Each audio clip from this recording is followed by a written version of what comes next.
जय श्री राम, जय सनातन। मित्रों, मेरे प्रिय शिष्य, मेरे छोटे भाई आदरणीय रविंद्र सिंह जी भाटी साहब, सबसे पहले तो मेरा आपको चिरंजीवी होने का आशीर्वाद। ईश्वर आपको लंबी आयु दे, आप स्वस्थ रहे, मस्त रहे। लेकिन मेरे आपसे कुछ सवाल भी है। आज मैं दिल खोल करके आपसे सवाल करना चाहूँगा। आप मैदान में हैं, निर्दलीय चुनाव लड़ रहे हैं। आपने नामांकन दाखिल किया, उस दिन का मैंने आपका पूरा भाषण सुना। आपने बहुत सारी बातें कही, लेकिन विशेष रूप से मैंने 3-4 बातें पकड़ी आपकी। आपने कहा कि मैं इस क्षेत्र का विकास करना चाहता हूँ। आपने कहा मैं मेरे भाइयों का भला करना चाहता हूँ, मैं युवाओं का भला करना चाहता हूँ। आपने कहा मैं माताओं बहनों का भला करना चाहता हूँ, बुजुर्गों का भला करना चाहता हूँ। ये बातें मैंने बड़ी गौर से सुनी आपकी। आदरणीय रविंद्र सिंह जी, आप मेरे बहुत ही प्यारे शिष्य हो, मेरे छोटे भाई हो।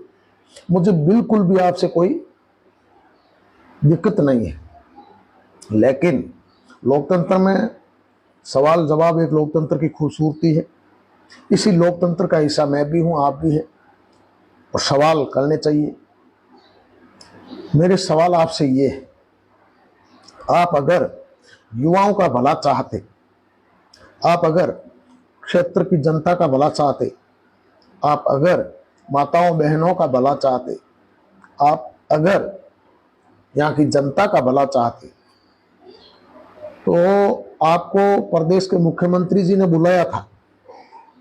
शिव की जनता ने आपको विधायक चुना, आप ऑलरेडी विधायक हैं, और प्रदेश के मुख्यमंत्री जी ने आपको बुलाया था, आपको हर चीज ऑफर करी। जहां तक मेरे सुनने में आया, आपको मंत्री पद ऑफर करा। आप अगर जनता का भला चाहते, आप अगर पब्लिक का भला चाहते, युवाओं का भला चाहते, बुजुर्गों का भला चाहते, क्षेत्र का भला चाहते, तो आप ये इस हठ योग में नहीं पड़ते। आप मुख्यमंत्री जी से ये वादा करते कि आदरणीय मुख्यमंत्री जी, आपने मुझे बुलाया है, आप मेरे अग्रज है, गुरु है, आपकी हर बात मुझे मंजूर है, लेकिन मेरी शर्त आपसे ये है कि मेरे 5 साल के कार्यकाल में मेरे क्षेत्र की जनता का भला होना चाहिए। आप मुझे छोटा मोटा मंत्री पद दे दो, ताकि मैं क्षेत्र की जनता के साथ साथ पूरे जिले की जनता का भला कर सकूं, राजस्थान की जनता का भला कर सकूं। आप ये डिमांड करते मुख्यमंत्री जी से। और जहां तक मैंने सुना, आपको मुख्यमंत्री जी ने मंत्री पद ऑफर किया है, तो आप लेते और मंत्री पद के माध्यम से आप पूरे राजस्थान की जनता का भला करते, बाड़मेर की जनता का भला करते, और ये संदेश देते कि मैं जनता का हितैषी हूं। तो अगली बार जनता आपको लोकसभा ही नहीं, हम सब राजस्थान वासी मिलकर के आपके सीएम की मांग करते, भाई पार्टी से युवा को सीएम बनाओ, क्योंकि इसने 5 साल के कार्यकाल में पूरे क्षेत्र की जनता का, जिले की जनता का, राजस्थान की जनता का बहुत भला किया है, और हम आपके लिए सीएम की मांग करते। लेकिन आप ये सिर्फ बरगलाने की बातें कर रहे हो। आपके मन में न क्षेत्र की जनता का भला करना है, आपके मन में न जिले की जनता का भला करना है, आपके मन में न आपके साथ जो युवा टोली घूम रही है इनका भला करना है। आपके मन में सिर्फ आपको अपने अहम और वहम की लड़ाई लड़नी है। आप सिर्फ बड़े नेताओं को ये ताकत दिखाने चाहते हो कि मैं जो कुछ हूं मैं हूं। आप सिर्फ अपना वर्चस्व दिखाना चाहते हो। आप अगर जनता का भला चाहते, तो जनता ने 5 साल के लिए आपको विधायक चुना है। और आपको याद होगा, उस वक्त हम भी आपके समर्थन में थे, क्योंकि हम चाहते थे कि भाटी जैसा तेज तर्रार युवा विधायक बने, ताकि एक बार क्षेत्र की जनता को ये संदेश मिले कि अगर युवा नेतृत्व तो क्या कर सकता है। लेकिन आपने तो हमारी उम्मीदों पे पानी फेर दिया। आपने रामचरितमानस हाथ में लेकर के कसम खाई थी, उसका क्या हुआ? आपने कहा था मैं ये रामचरितमानस हाथ में लेकर के कसम खाता हूं, मैं 5 साल तक शिव की जनता की सेवा करूंगा। वो कहां? इसका मतलब आपके दिल में रामचरितमानस के लिए कोई जगह नहीं, और आज वोट बैंक के लिए आपको अदरक प्यारी लगने लग गई।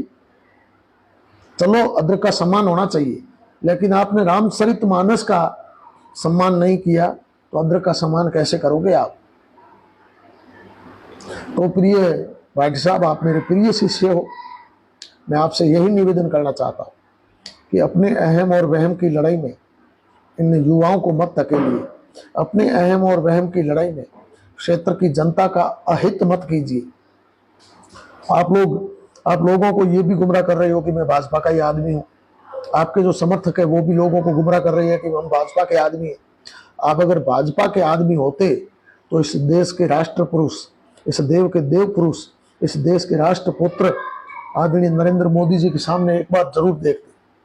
वो मोदी, वो संत, वो तपस्वी अपना सब कुछ छोड़कर, सब कुछ का त्याग करके देश की सेवा कर रहा है, राष्ट्र की सेवा कर रहा है, सनातन की सेवा कर रहा है, सनातन के लिए अपने आप को खपा दिया है। उस मोदी के सामने आप सीना तान करके खड़ा नहीं होते, आप ये कहते कि मैं मोदी के साथ हूं, मोदी देश के लिए लड़ रहा है, मोदी जो कुछ कर रहा है इस देश के लिए कर रहा है। ठीक है ना, आप सिर्फ अपने अहम की लड़ाई लड़ रहे हो, इससे बढ़कर कुछ नहीं, सिर्फ अपने अहम की लड़ाई लड़ रहे हो। ठीक है, जय श्री राम।